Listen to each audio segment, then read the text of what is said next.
갈라디아서 2장 20절의 이 내용은 우리 여태껏 생각해온 성화의 신비에 있어서 가장 중요한 성경 본문이었고, 이 믿음으로 우리가 사는 줄로 알고 있는 중요한 신앙의 내용들입니다. 그러나 문제는 이 믿음, 하나님의 아들을 믿는 믿음 안에서 사는 것, 내가 사는 것이 아니고 내 안에 그리스도께서 사시는 것이라는 이것이 어떻게 나의 것이 되는가 하는 것을 우리가 여태까지 따져왔습니다. 결국 우리가 확인하는 것은 이 문제가 믿음을 유효화시키기 위하여 진심과 열심을 동원하는 것이 정답은 아니라는 사실입니다. 우리가 믿음에 대해서 가지는 일반적인 본성은 그 믿음이라는 것이 하나님 혹은 일반적으로 얘기할 때 그 믿는 신을 감동시키고 만족해 하는 종교적인 행위로 일반적으로 이해가 되어서 우리 기독교인들마저도 이 믿음이라는 단어가 하나님을 향한 그 믿음의 확인을 진심과 열심으로 확보하려는 생각을 본성적으로 가집니다. 저에게 있어서도 해본 일이고 여러분 중에 다수가 이 방법을 써봤을 것입니다. 더 열심히 기도를 한다. 더 진심을 가지고 주께 매어 달린다. 밤을 새워 기도도 해보고 금식을 하면서 기도도 해보고 세상 일을 잠시 접고 깊은 산속에 들어가 오직 하나님만 찾는 이런 노력도 해보는 이런 방법을 누구나 떠올리고 실행하곤 했을 것입니다. 그래서 답을 얻은 사람들이 또 있습니다. 그 사람들에 대해서는 저는 할 말이 없습니다. 왜냐하면 저는 답을 못 얻은 사람이기 때문에 못 얻은 사람 쪽에서 지금 얘기를 하는 겁니다. 그렇게 해서 답을 얻은 사람들을 저는 부러워하고 복되다고 생각을 합니다. 그러나 만일 그것이 정답이라면 우리 모두의 열심과 진심에 하나님이 벌써 답하셨고 우리의 고민들은 벌써 없어졌을 것입니다. 문제는 그렇지 않은 쪽이 더 다수고, 그리고 하나님의 약속이 진실하다는 것이 우리 기독교 신앙에서 기본적인 전제이기 때문에 우리의 진심에 대하여 하나님이 답하지 않았다면 하나님이 답을 하지 않은 것이 아니라 하나님이 답하셨는데 우리가 잘못 알고 있는 것이라는 것이 제가 하는 답에, 제가 지금 여러분들과 나누려는 이 신앙의 이해에 있어서의 뭐라 그럽니까? 이런 때는 이한규 장로님 뭐라 그럽니까?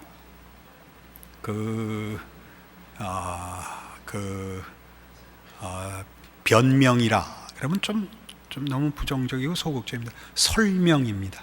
설명 그렇게 합시다.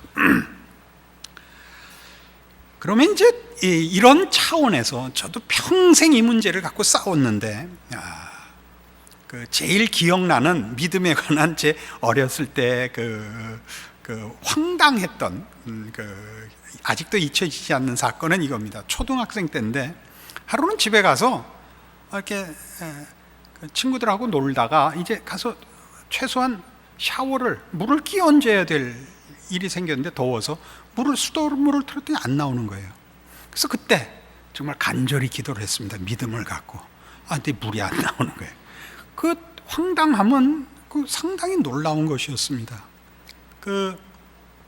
제가 부목사로 섬기던 어느 교회에서 어떤 가족이 주일날 택시를 타고 교회를 오다가 교통사고가 났는데 그 아버지가 뇌의 뇌출혈이죠. 뇌출혈로 돌아가셨습니다. 그러니까 처음에는 괜찮다가 의식이 있었다가 이제 병원에 옮겨져서 출혈이 점점 확대되고 심해져서 다음날 돌아가신 거예요. 그러니까 가족들이 다 지켜보고 있었어요. 가족들 모두가 매달려서 기도를 했고, 어린 딸이 정말 열심히 기도했는데도 아버지가 돌아가신 거를, 계속 악화돼서 돌아가시는 걸 본 겁니다. 그 아이의 당황함은 이루 말할 수가 없죠. 기도하면 들어주신댔는데, 믿고 구하면 된댔는데, 울부짖어 기도했는데도 안 됐거든요. 이런 일들이 저에게 있어서는 평생 숙제거리였고, 내가 무엇을 잘못하고 있는 것이냐, 아니면 성경의 답을 우리가 못 찾고 있는 것이냐 하는 데서부터 이제 답을 찾아가면서 우리가 기본적으로 구원 자체에 대해서 우리의 이해가 짧다는 사실까지 알게 되었습니다. 로마서 5장에 가보십시다.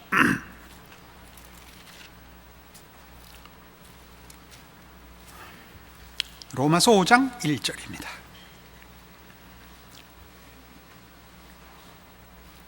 그러므로 우리가 믿음으로 의롭다 하심을 얻었은즉 우리 주 예수 그리스도로 말미암아 하나님으로 더불어 화평을 누리자. 또한 그로 말미암아 우리가 믿음으로 서 있는 이 은혜에 들어감을 얻었으며 하나님의 영광을 바라고 즐거워하느니라.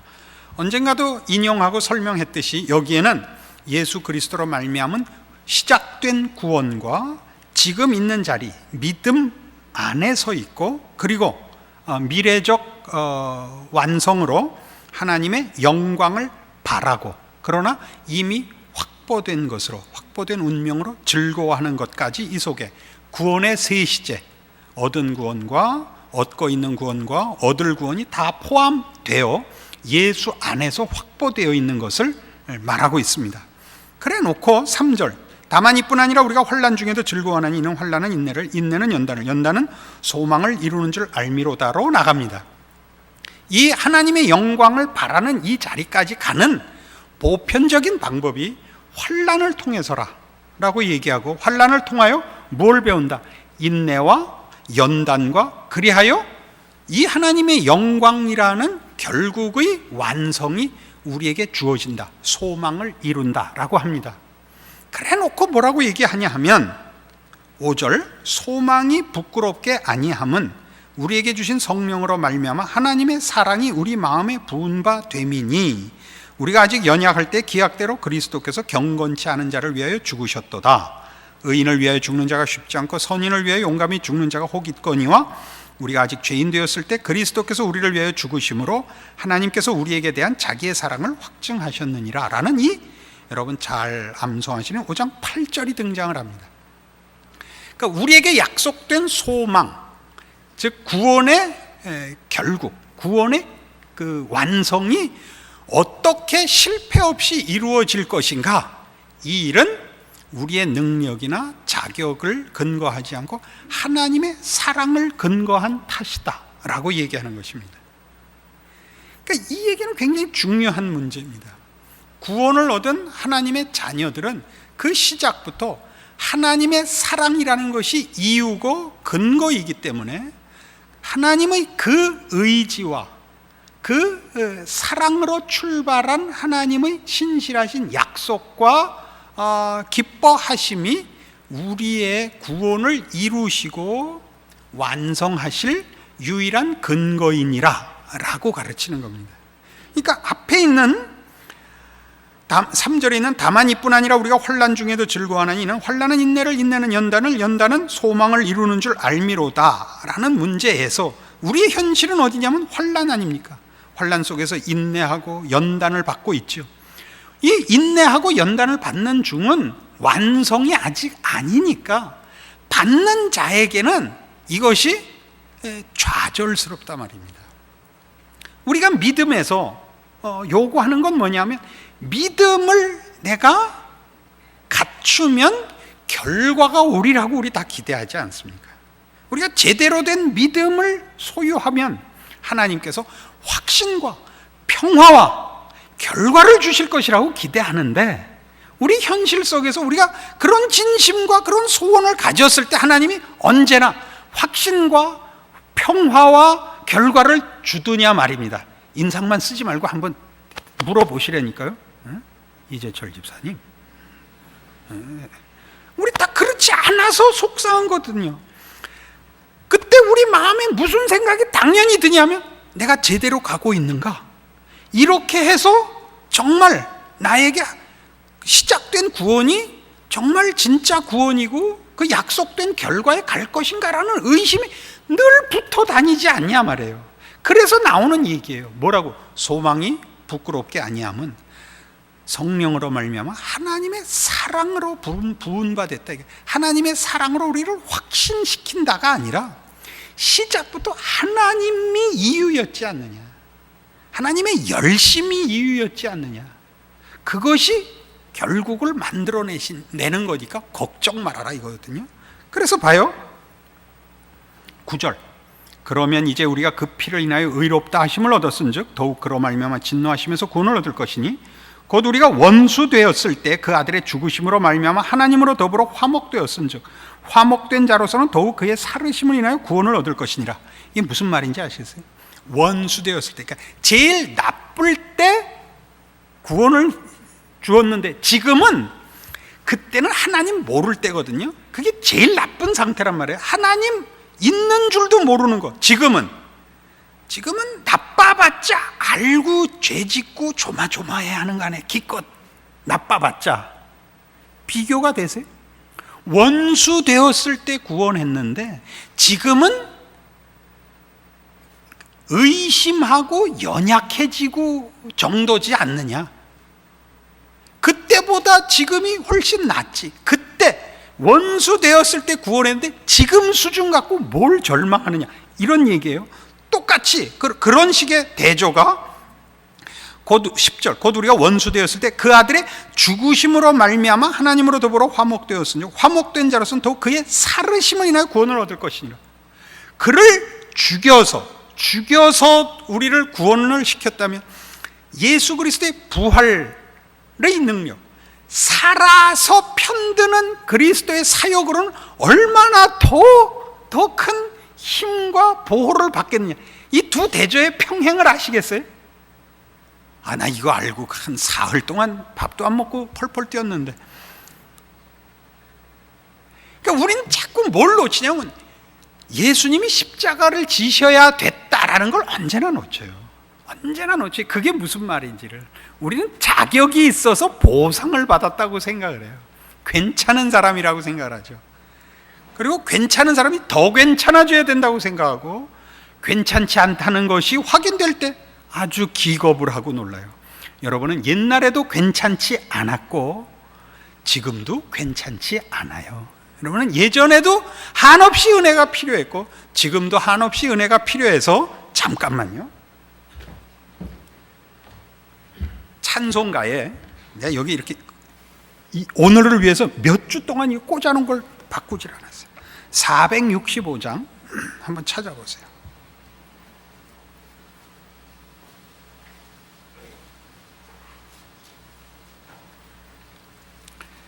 이 구주와 함께 나 죽었으니예요. 구주와 함께 나 죽었으니 구주와 함께 나 살았도다. 영광의 기약이 이르도록 언제나 주만 바라봅니다. 마음속에 시험을 받을 때와 무거운 근심이 있을 때 주께서 그때도 같이 하셔서 언제나 나를 도와주시네. 뼈 아픈 눈물을 흘릴 때와 쓰라린 마음으로 탄식할 때 주께서 그때도 같이 하셔서 언제나 나를 생각하시네. 이거 굉장해요. 이 찬송들이. 내 몸의 약함을 아시는 주, 못 고칠 질병이 아주 없네. 괴로운 날이나 기쁜 때는 언제나 나와 함께 하시네. 근데 이 제 찬송은 이게 밑에 이 찬송 설명이 조금 짧게 붙어 있어요. 여기 있는 제 해설을 읽어드릴게요. 어느 날 선교자 빌리가 이 곡의 작시자 휘틀에게 나는 매시간 당신이 필요합니다 라는 찬송이 마음에 들지 않는다고 했다. 이 시를 쓴 사람에게 빌리라는 선교자가 난 이 찬송시가 마음에 안 든다. 왜냐하면 나는 주님이 매 시간 필요한 것이 아니라 매 순간 필요하기 때문이라고 이 선교자 빌리가 얘기를 해서 이 말에 영감을 얻은 휘틀이, 이 작시자가 이 시를 썼대요. 매 시간 정도, 매 순간 필요하대요. 무슨 얘기인지 아시겠어요? 매 순간 우리는 절망하고 매 순간, 그러니까 우리는 사실은 자기 힘으로 우리는 한순간도 신앙생활을 만족스럽게 유지할 실력이 없습니다. 그래서 이 로마서 5장이 하는 얘기는 예수께서 언제 죽었느냐와, 그죠? 죽음으로써 준 은혜와 죽음이 만든 은혜가 100이라면 살아서 주는 은혜는 금비꼽절이지 않겠느냐라는 두 대조를 이렇게 평행법으로 써서 우리를 확인시킨다고요.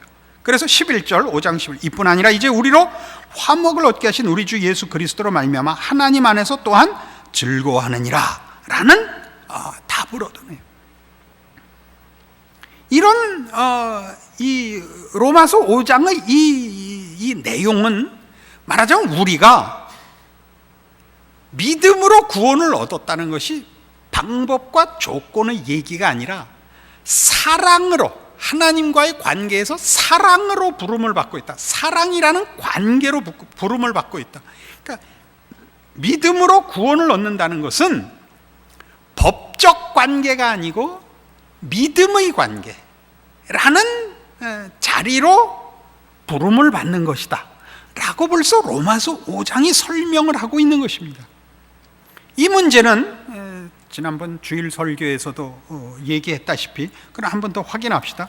로마서 7장과 8장을 연결하는 제일 중요한 주제입니다. 로마서 7장 22절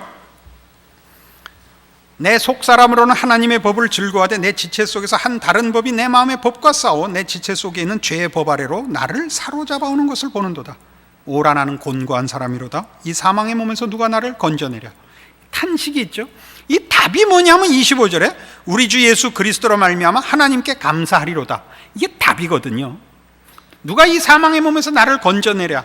예수 그리스도 안에서 하나님께서 건져내셨다예요. 그리고 무슨 얘기가 따라 나오죠? 그런즉 내 자신이 마음으로는 하나님의 법을 육신으로는 죄의 법을 섬기노라. 이게 둘이 안 맞잖아요. 그러니까 이 25절의 상반절에 해당하는 우리 주 예수 그리스도로 말미암아 하나님께 감사하리로다는 분명히 그 앞에 있는 나는 오라 나는 곤고한 사람이로다. 이 사망의 몸에서 누가 나를 건져내랴의 답이 예수 안에서 하나님만이 하셨다거든요. 그래놓고 그런즉이라는 말은 윗말을 다시 확인하는 거죠. 그런즉도 못 알아듣는단 말이에요. 그런즉이 그러나 하고는 다르잖아요. 그런즉은 분명히 앞말을 다시 확인하는데 어느 쪽으로 확인하나 보세요. 내 자신이 마음으로는 하나님의 법을 육신으로는 죄의 법을 섬기노라. 나 자신은 내 능력은 법 아래 있고 법을 이길 힘이 없단 말이에요. 그러니까 해답은 어디 있었죠? 예수 안에 있었거든요. 예수 안에 있지 나한테 있지 않다거든요. 그게 무슨 얘기냐? 8장 1절 그러므로 이제 그리스도 예수 안에 있는 자에게는 결코 정죄함이 없나니. 왜 정죄함이 없죠? 그리스도 예수 안에 있는 자들은 하나님과의 관계가 법적 관계가 아니고 은혜와 믿음과 사랑의 관계로 부름을 받는다고요. 뭐 같다고요? 가족이 되는 거죠. 가족에 대해서 법을 기준 삼는 사람은 없습니다. 법은 누구한테다 기준을 삼아요? 타인끼리는 법을 기준 삼죠. 법은 잘잘못에 대한 대가를 치러야 됩니다. 잘하면 상 받고 못하면 벌 받아야 됩니다. 가족은 법이 아니고 거긴 사랑과 신뢰의 이 관계입니다. 법적으로 뭐라 그럴 일이 아닌 것 같고 혼나고 법적으로 용서받을 수 없는 것이 넘어가는 것이 가족 관계 아닙니까? 믿음과 사랑의 관계죠. 그리 부름을 받았다는 게, 그래서 그리스도 예수 안에 있는 자는 결코 정죄함이 없는 거예요. 정죄함이 없다는 것, 법을 기준하지 않는단 말이에요. 법을 기준하지 않는다는 것은 고린도전서 15장 이 얘기예요. 이 얘기. 고린도전서 15장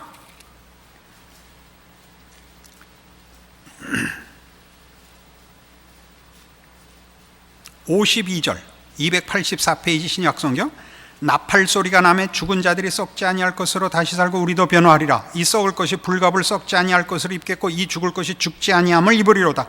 이 썩을 것이 썩지 아니함을 입고 이 죽을 것이 죽지 아니함을 입을 때에는 사망이 이김에 삼킨 바 되리라고 기록된 말씀이 응하리라. 사망아 너의 이기는 것이 어디 있느냐? 사망아 너의 쏘는 것이 어디 있느냐? 사망에 쏘는 것은 죄요, 죄의 권능은 율법이라. 죄값으로만 죽습니다. 근데 죄는 법이 있어야 죄라는 게 성립이 된단 말이에요. 죄는 법이 있어야 죄라는 것이 성립되는데 57절 우리 주 예수 그리스도로 말미암아 우리에게 이김을 주시는 하나님께 감사한다죠. 왜요? 예수 안에는 법이 적용이 안 돼요. 법으로 따지는 관계가 아니라고요. 예수 안에 있다는 건 하나님과 우리 사이가 더 이상 법을 논하는 사이가 아니라 뭘 논하는 사이라고요? 믿음과 사랑을 요구하는 사이라고요. 법이 거기는 잣대가 아니니까 범법이라는 게 없어요. 뭐는 있어요? 사랑과 믿음이 미흡한 건 있어요. 연약한 것도 있고 실족하는 것도 있어요. 그러나 그거는 우리가 우리 자녀들을 기르면서 봤다시피 법으로 다스리는 문제가 아니고 그러면 안 되죠. 그냥 그러면 안 돼. 거기는 고치고 만족될 때까지 더 많은 간섭과 더 많은 징계가 있을 수는 있으되 그건 처벌을 하는 데가 아니란 말이에요. 그래서 다시 로마서 8장에 와서 이 얘기 8장 1절에 있는 그러므로 이제 그리스도 예수 안에 있는 자에게는 결코 정죄함이 없나니 라는 선언을 이해하는 거예요. 왜 없는지 아시겠죠? 이는 그리스도 예수 안에 있는 생명의 성령의 법이 죄와 사망의 법에서 너를 해방하였습니다. 생명의 성령의 법이 왜 생명의 성령의 법이란 거? 사랑과 믿음의 관계는 생명과 성령의 법만 있지 죄와 사망의 법은 없다고요. 처벌하는 그런 관계와 그런 기준 하에 있는 관계가 아니라 말이죠. 그래서 이렇게 나와요. 3절 율법이 육신으로 말미암아 연약하여 할 수 없는 것을 하나님은 아시나니 곧 죄를 인하여 자기 아들을 죄 있는 육신의 모양으로 보내요. 육신의 죄를 정하사 육신을 쫓지 않고 그 영을 쫓아 행하는 우리에게 율법의 요구를 이루어지게 하려 하심이니라. 육신을 쫓는 자는 육신의 일을, 영을 쫓는 자는 영의 일을 생각하나니 육신의 생각은 사망이요 영의 생각은 생명과 평안이니라. 육신의 생각은 하나님과 원수가 되나니 이는 하나님의 법에 굴복지 아니할 뿐 아니라 할 수도 없음이라. 육신에 있는 자들은 하나님을 기쁘시게 할 수 없느니라. 이 문제가 굉장히 많은 오해를 받는 부분입니다. 3절 이하 육신을 쫓는 자와 영을 쫓는 자, 이게 무슨 얘기냐면 행위의 법칙을 가진 자와 믿음의 법칙을 가진 자라는 뜻입니다. 육에 속한 사람, 영에 속한 사람, 시계 워치마니가 대표적으로 그런 표현을 썼습니다마는 그것이 마치 그 신자의 어떤 신앙 수준과 그 실력이 오직 주의 말씀만을 쫓는 사람과 믿음은 가졌다고 얘기하면서 죄 아래 자기를 넘기는 사람 식으로 구별을 하는 것을 여기서는 얘기하지 않습니다. 여기서 말하는 육신에 속한 사람 혹은 육신을 쫓는 사람이라는 것은 여기서 말하는 육신은 행위의 법칙을 쫓는 자를 얘기합니다. 행위의 법칙을 쫓는 자는 어디 있어요? 7절에 있는 바와 같이 육신의 생각은 하나님과 원수가 되고 하나님의 법에 굴복지 않습니다. 이게 무슨 얘기죠? 육신에 속한 자는 육신의 법을 가지고 있는데 육신의 법은 인과율이라고요. 원인과 결과의 법칙이거든요. 자기가 원하는 결과를 자기가 원인을 이유를 만족시켜 그 결과를 만들겠다는 자들입니다. 이걸 우리 인본주의라고 합니다. 성경이 말하는 바는 하나님이 인간에게 인간이 만들 수 있는 것을 결과하는 정도로 만들지 않고 하나님이 원인이 되어 줄 수 있는 것을 목적한 존재로 만들었다니까요. 우리 하나님의 자녀고 하나님이 우리 만든 인간을 자신의 형상으로 또 신의 그 차원으로 축복하신 데서 우리가 봅니다. 그래서 성경은 뭘 요구해요? 순종을 요구하죠. 순종이란 로봇가 되라는 게 아니고 하나님의 것을 받아 충만해지라는 것입니다. 신적 충만으로 오라는 것이 기독교 신앙이 말하는 순종이고, 세상이 말하는 책임이라는 것은 내가 할 수 있는 것을 하겠다는 거죠. 내가 할 수 있어서 만드는 것을 목표로 하고 그런 때 믿음은 하나님이 내 믿음을 강화시켜서, 즉 내 종교성을 강화시켜서 어느 경지에 가기를 바라는 식의 요구가 되기 때문에 성경이 이것을 응답하지 않는 것입니다. 계속 좀 봅시다. 8절, 육신에 있는 자들은 하나님을 기쁘시게 할 수 없느니라. 왜 그렇다고요? 아까도 얘기했죠. 자기가 원인이 되어 그 결과를 만들려고 하니까, 하나님이 원인이 되어 주시려고 하는 신에 속한 것들을 받아낼 수가 없습니다. 9절, 만일 너희 속에 하나님의 영이 거하시면 너희가 육신에 있지 아니하고 영에 있나니 누구든지 그리스도의 영이 없으면 그리스도의 사람이 아니라. 또 그리스도께서 너희 안에 계시면 몸은 죄로 인하여 죽은 것이나 영은 의를 인하여 산 것이니라. 예수를 죽은 자 가운데서 살리신 이의 영이 너희 안에 거하시면 그리스도 예수를 죽은 자 가운데서 살리시니가 너희 안에 거하시는 그의 영으로 말미암아 너희 죽을 몸도 살리시리라. 여기서 말하는 영은 어떤 개념이기 이전에 성령 하나님이십니다. 우리가 예수 믿고 하나님의 자녀가 되는 순간 성령 하나님이 우리에게 임재하여 예수님께서 가지셨던 별명 그대로 임마누엘이 이루어집니다. 하나님의 영이 우리 안에 있어 무엇을 확인시키느냐 하면 하나님과 우리가 이제 하나라는 걸 가르칩니다. 여기서 말하는 하나라는 건 존재론적 하나가 아니라 관계성에서의 하나입니다. 우리는 하나님과 하나입니다. 이 하나인 것, 이 관계성, 믿음과 은혜와 사랑의 질서와 법칙으로 하나이기 때문에 우리는 정죄함이 없고 우리는 영에 속한 사람이라는 것입니다. 이해하시겠습니까? 그러니까 무슨 신앙이 좋아서 지고한 수준에 간 그런 수준을 가지고 영에 속했다, 육에 속했다라고 얘기하는 부분이 아닙니다. 지금 이 로마서 8장 얘기가 그렇습니다. 그래서 여기 지금 얘기하는 8장 10절과 11절을 잘 보세요. 그리스도께서 너희 안에 계시면 몸은 죄로 인하여 죽은 것이나 영은 의를 인하여 산 것이니라. 예수를 죽은 자 가운데서 살리신 이의 영이 너희 안에 거하시면 그리스도 예수를 죽은 자 가운데서 살리시니가 너희 안에 거하시는 그의 영으로 말미암아 너희 죽을 몸도 살리시리라. 무슨 얘기를 하고 싶으냐면 10절과 11절이 우리의 능력과 조건을 개선시켜 구원이 완성되는 것이 아니라, 구원이 이루어지거나 내용이나 목적이 완성되는 것이 아니라 예수 안에서 불러내어 그의 자녀로 삼았기 때문에, 그래서 하나님과 연합되었기 때문에 그의 성령 하나님이, 그 성령 하나님이 우리 안에 계셔 우리 혼자 책임지지 않고 성령 하나님이 책임져 우리에게 시작하신 일을 이루시고야 만다, 그 얘기입니다. 10절과 11절이 그 내용 지금 읽은 거 한 번만 더 읽고 가요. 또 그리스도께서 너희 안에 계시면 몸은 죄로 인하여 죽은 것이나 영은 의를 인하여 산 것이니라.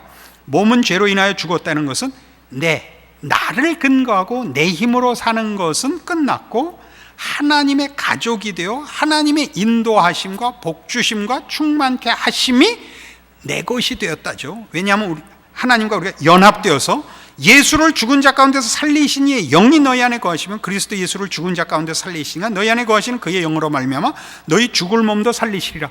너희의 무능력함과 부패함과 무지함을 극복하고 하나님의 능력과 그의 신실하심이 너희에게 이 구원을 시작하고 결과시킬 것이라, 완성할 것이라, 실패가 없을 것이라. 이 얘기를 그대로 갈라디아서 2장 20절로 가면 바로 이 얘기를 여기다 이렇게 다시 해놓은 거예요. 2장 20절이 내가 그리스도와 함께 십자가에 못 박혔나니 그런즉 이제는 내가 산 것이 아니요 오직 내 안에 그리스도께서 사신 것이라. 이게 그 얘기라고. 이제 내가 육체 가운데 사는 것은 나를 사랑하사 나를 위하여 자기 몸을 버리신 하나님의 아들을 믿는 믿음 안에서 사는 것이라. 난 예수 안에 있다. 난 하나님과 연합되어 있다. 성령 하나님이 내 운명을 책임지신다. 그 얘기를 하는 거예요. 그러니까 이 믿음은 나의 신앙적인 순수함과 열정으로 확인되는 것이 아니고 그렇게 함으로써 보상받는 경지도 아닙니다. 모든 구원 얻은 자들은 하나님과 이 관계에 들어오고 이 관계에 들어와 있지 않으면 구원을 이룬 것이 아닙니다, 이미.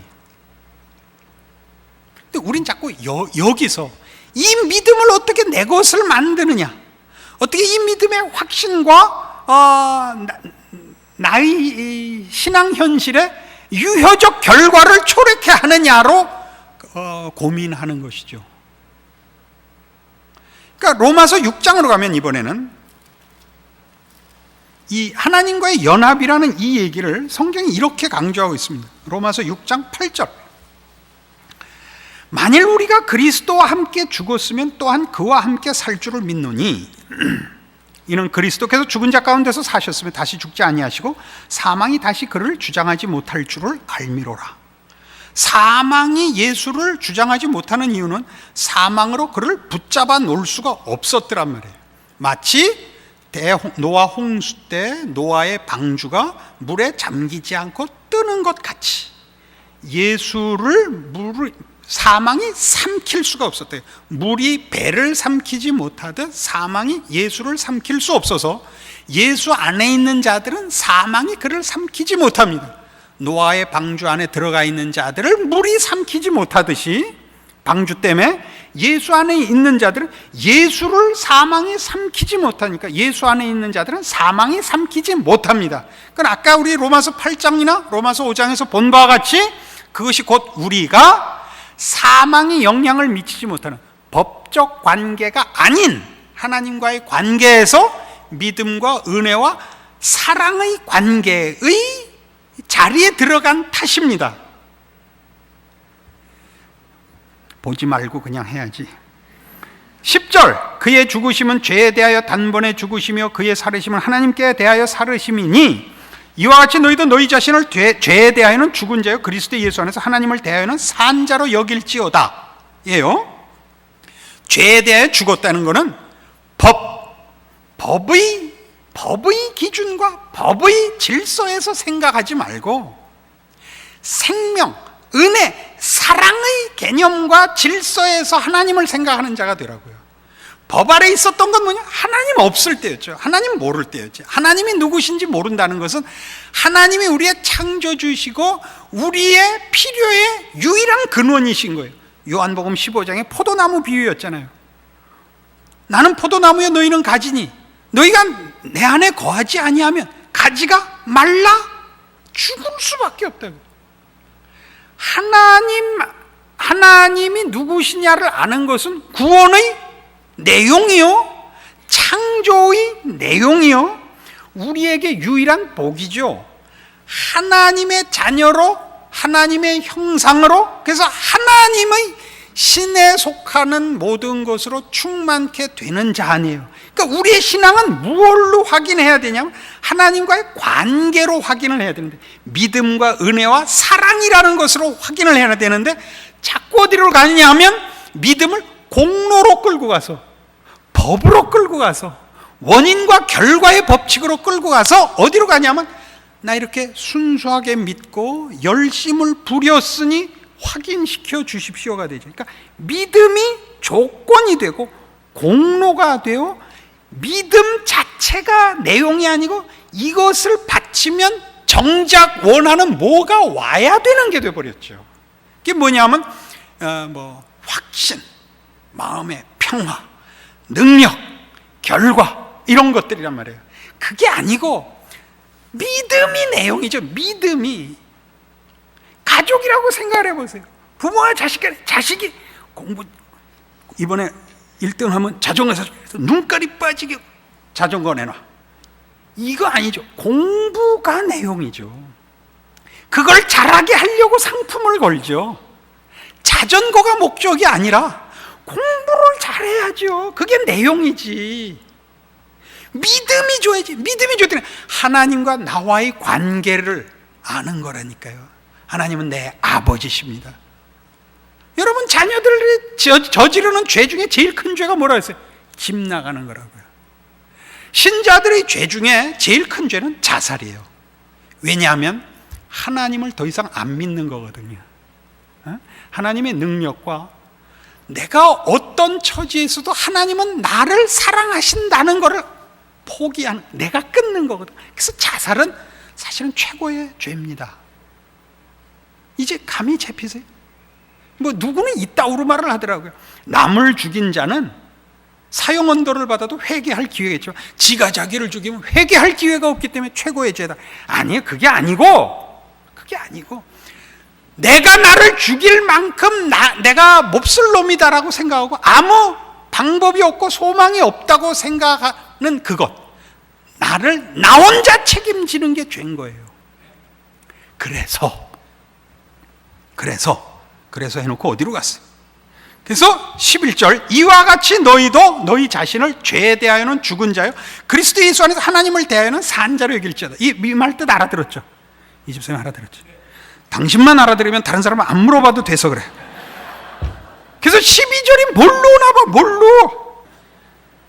12절, 그러므로 너희는 죄로 너희 죽을 몸에 왕노릇하지 못하게 하여 몸의 사욕을 순종치 말고 또한 너희 지체를 불의의 병기로 죄에게 드리지 말고 오직 너희 자신을 죽은 자 가운데서 다시 산 자같이 하나님께 드리며 너희 지체를 의의 병기로 하나님께 드리라. 하나님과의 관계 문제예요. 그러니까 문제를 윤리 도덕으로 푸는 게 아니라 하나님과의 관계로 푸는 거예요. 죄란 하나님을 슬프게 하는 거예요. 하나님 기뻐하시지 않는 거 하는 거예요, 이제는. 그리고 그 중에 제일 큰 거는 하나님을 하나님으로 믿지 않는 거예요. 아까 자살 문제를 그래서 얘기했어요. 죄가 너희를 주관치 못하리니 이는 너희가 법 아래 있지 아니고 은혜 아래 있음이니라. 그래놓고 잘 보세요. 이 얘기가 나와요. 그런즉 어찌하리요? 우리가 법 아래 있지 아니고 은혜 아래 있으니 죄를 지으리요? 그럴 수 없느니라. 이 얘기가 나오죠.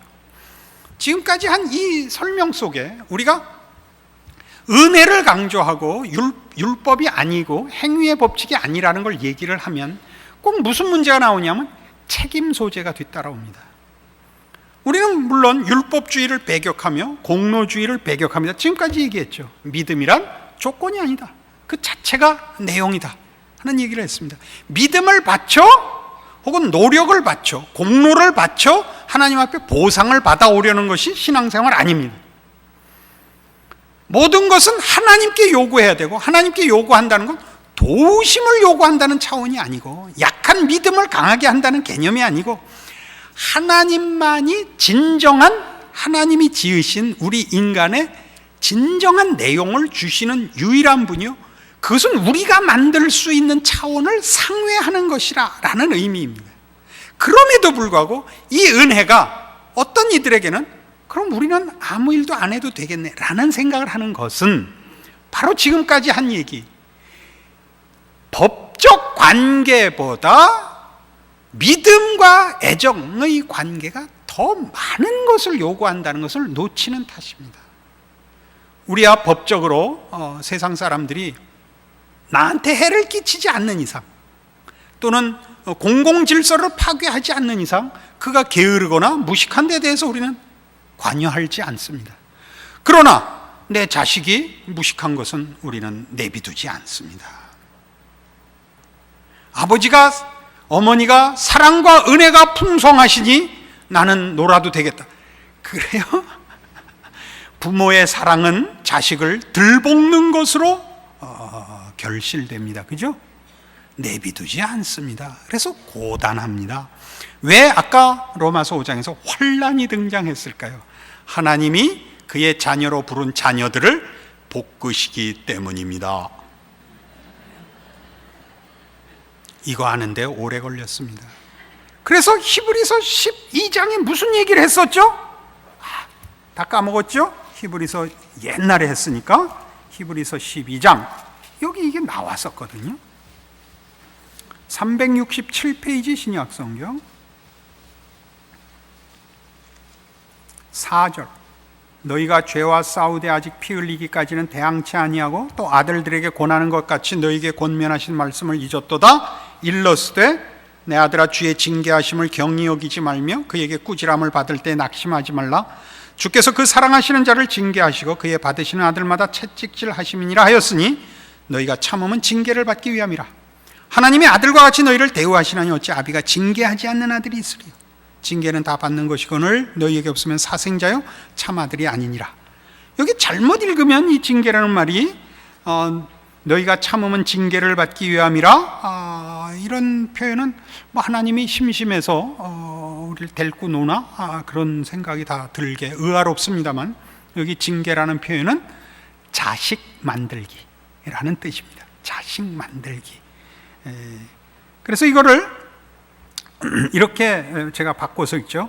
너희가 참음은 자식으로 만들어지기 위함이라 하나님이 아들과 같이 너희를 대우하시나니 어찌 아비가 훈련시키지 않는 아들이 있으리요. 자식으로서의 훈련은 다 받는 것이거늘 너희에게 이 훈련을 시키지 않으면 사생자인 까닭이요 참 아들이 아니기 때문인 탓이니라. 이해가 확 되죠?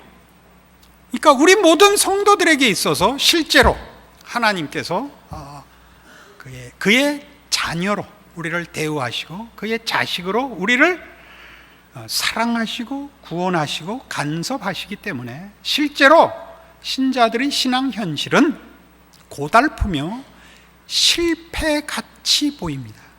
그러나 이제 우리가 살펴본 바와 같이 하나님께서 우리를 믿음과 은혜와 사랑의 관계 속에 부르셨기 때문에 우리를 훈련하시며 다듬으시며 채우시기 때문에 이 일이 일어나고, 이 일에 있어서 가장 중요한 첫 번째 작업은, 그리고 가장 중요한 작업은 자기를 근거하여 원인과 결과의 법칙을 깨고 하나님과 믿음과 은혜와 사랑의 법칙에 들어와 순종하는 자 되는 것이기 때문에, 무엇을 깬다 그랬죠? 우리 쭉 앞에서 살펴봤던 것, 자기의를 깨는 작업을 그렇게 많이 하십니다. 우리는 이 문제로 인하여 다윗도 살펴봤고 베드로, 바울 다 살펴봤죠.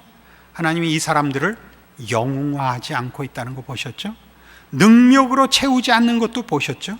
저들로 자기가 누구고 하나님이 어떤 분인가를 확인케 하여 오직 하나님께만 매달리게 하여 포도나무에 붙은 가지가 되어 하나님의 모든 충만하심으로 충만케 되는 것을 증거하고 있고 성경이 가르치고 있는 것 확인하셔서 우리의 신앙 현실에 우리가 늘 확인해야 하는 것, 내 진심은 왜 받아들여지지 않는가? 내 열심은 왜 하나님이 응답하시지 않는가? 라는 우리의 열심이 곧 하나님 앞에 보상을 받아내는 것이 신앙의 내용이 아니라 하나님과 나의 관계가 예수 안에서 확보된 자로서 믿음을 가지고 하나님의 사랑을 의심치 말고 하나님이 내 안에서 하나님의 사람으로 나를 만들고 계시는 것, 하나님이 나에게 행위의 법칙을 요구하시지 않고 하나님께 순종하고 믿음을 지키는 것, 그것이 내용인 것. 왜 자전거 안 사주느냐가 아니라 공부 잘하는 것이 내용이요 목적이듯이 하나님이 우리의 삶 속에 바로 이것 우리에게 가르치고 계시는 줄 아는 깨우침과 믿음으로 여러분이 혹 이제까지 오해하여 가지셨던 절망과 한숨과 낙심과 체념이 있었다면 오늘 이 말씀들로 분명히 정리하셔서 여러분은 하나님을 잊는 한이 있어도 하나님은 여러분을 잊지 않는다는 것, 여러분이 하나님 앞에 바칠 것이 있는 것이 아니라 하나님이 여러분에게 줄 것이 있다는 것. 그래서 저 유명한 사무엘이 사울을 꾸짖을 때 한 그 내용, 순종이 제사보다 낫습니다가 성경에는 분명하게 선언되어 있는 것입니다. 기도하십시다. 하나님 아버지 은혜를 감사합니다. 하나님은 우리 아버지시고 우리의 생각보다 더 높으시며 깊으시며 놀라우십니다. 우리가 하나님을 의심하며 우리 가슴을 치며 울며 실망하며 낙심할 때 그때야말로 하나님이 우리와 사실 함께 했고 작업하셨던 때입니다.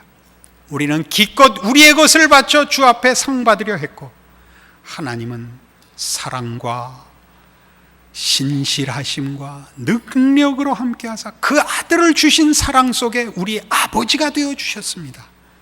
내가 하나님을 찾아간 것이 아니요 하나님이 나를 찾아왔고, 내가 울며 뒤돌아섰을 때도 하나님은 나를 품고 계셨던 것 이제 알게 하사 우리의 평생에 이 믿음 위에 선 하나님의 자녀된 승리 있게 하여 주시옵소서.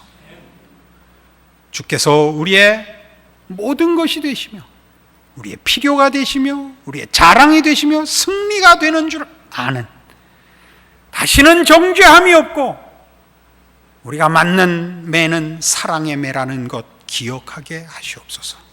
예수님 이름으로 기도합니다.